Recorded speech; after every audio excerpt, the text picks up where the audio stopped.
cari jumlah luas sisi tegaknya. Perhatikan luas sisi tegak ini terdapat berapa buah bidang. Sisi tegak yang tegak itu ada 4 buah bidang, bentuknya segitiga semua ya. Ada depan, ada belakang, samping kiri, samping kanan ya.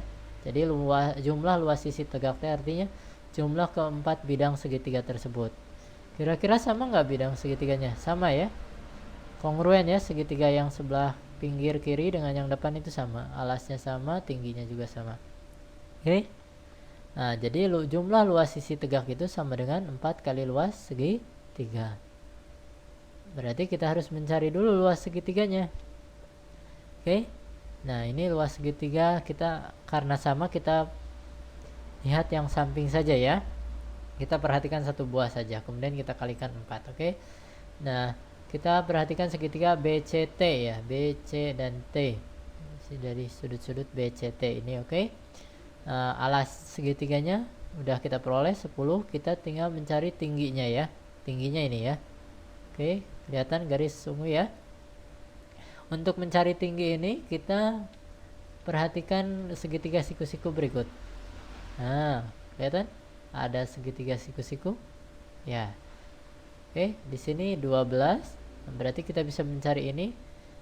Berarti panjang ini berapa nih? Dari E misalkan ke sini ada titik O misalkannya, di sini ada titik O, berarti dari E ke O itu karena E ini ada di tengah-tengah, berarti E ke O itu setengahnya dari AB yaitu 5 cm. Betul?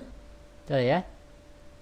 Nah, berarti dari T ke O tinggi segitiganya kita bisa menggunakan Pitagoras. Oke, 5, 12, triplenya berapa? 13 cm. Yang lupa berarti caranya bagaimana? Teorema Pitagoras. Ya karena yang akan kita cari itu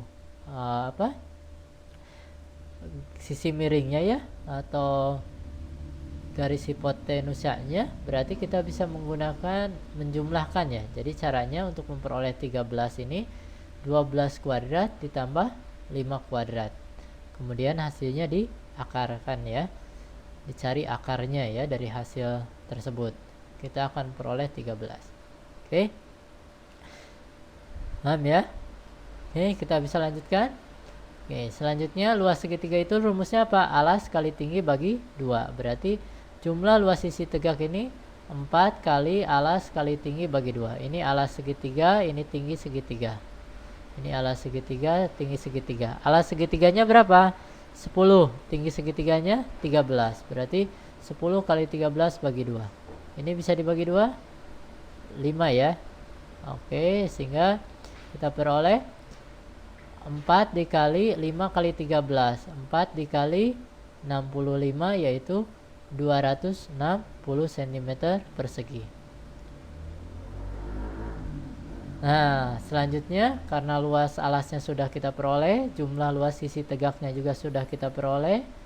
Nah, untuk mencari luas permukaan mudah, kita jumlahkan saja. 100 cm persegi tambah 260 cm persegi, sehingga kita peroleh 360 cm persegi ya.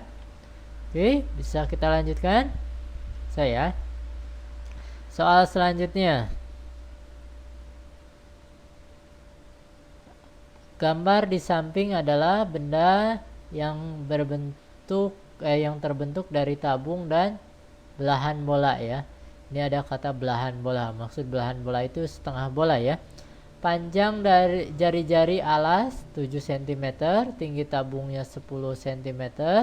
Volume benda tersebut adalah yang ditanyakan volumenya ya. Yang diketahuinya jari-jari alasnya. Kita masukkan ke gambar, jari-jarinya 7 cm. Ya, tingginya 10 cm. Nah, karena jari-jari alas tabung itu sama dengan jari-jari atasnya ya. Berarti di atasnya juga 7 cm. Sehingga jari-jari dari bola juga adalah dari setengah bola ini adalah 7 cm. Volume benda, volume benda karena ini benda ini kalau kita pilah-pilah terdiri dari 2 buah bangun ruang ya. Yang pertama bangun ruang tabung, yang kedua bangun ruang setengah bola ya. Berarti volume benda tersebut itu sama dengan volume tabung ditambah volume setengah bola. Volume tabung rumusnya apa? Pi pi r kuadrat kali T. Pi r kuadrat T. Kalau volume setengah bola, ingat volume bola itu berapa? 4/3.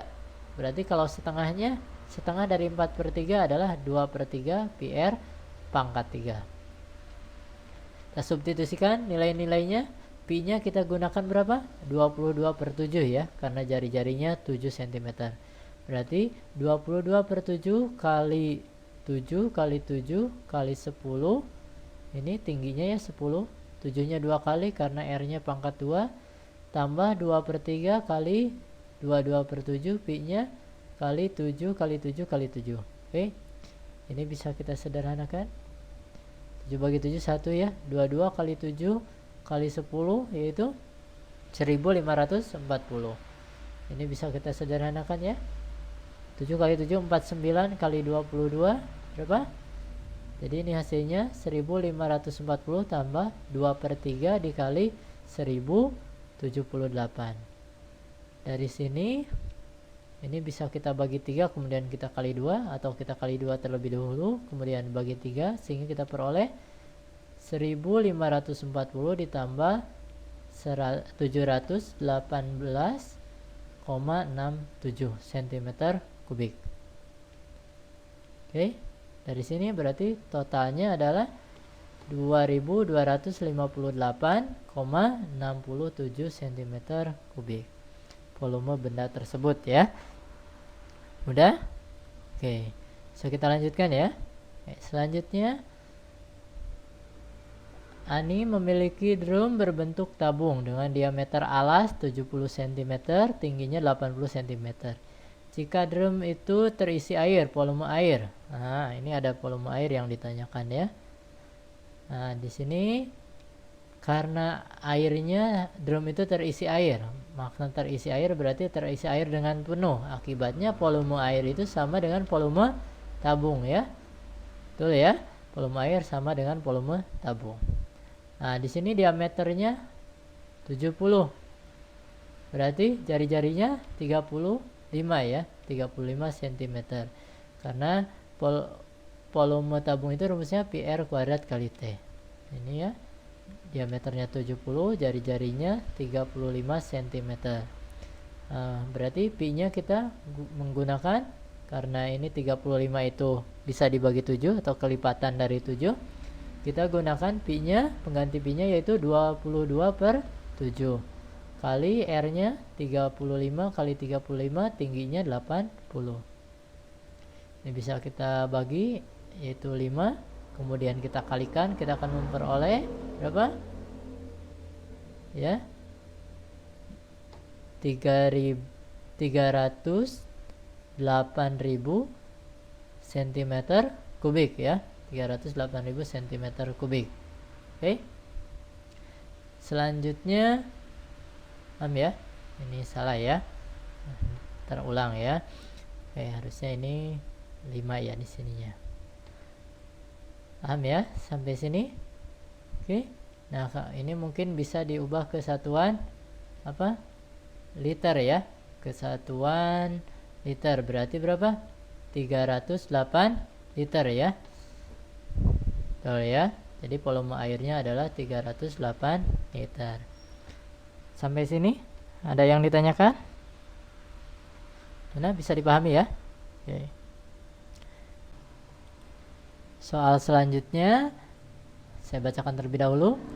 Diameter alas kerucut 10 cm dan tingginya 12 cm.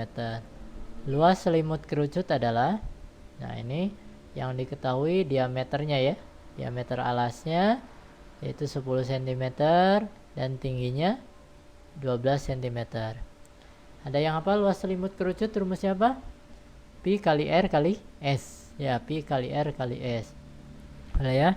Nah, untuk mencari R-nya mudah ya, karena diameternya sudah diketahui 10, berarti R-nya setengahnya dari diameter yaitu 5 cm. Untuk mencari S-nya gunakan, ini karena belum diketahui, gunakan apa? Triple Pythagoras ya. Untuk lebih jelas kita gambarkan terlebih dahulu kerucutnya ya. Nah, ini ada sebuah kerucut. Oke. Nah, ingat luas selimut itu rumusnya Pi kali R kali S. Berarti kita akan mencari R-nya dan S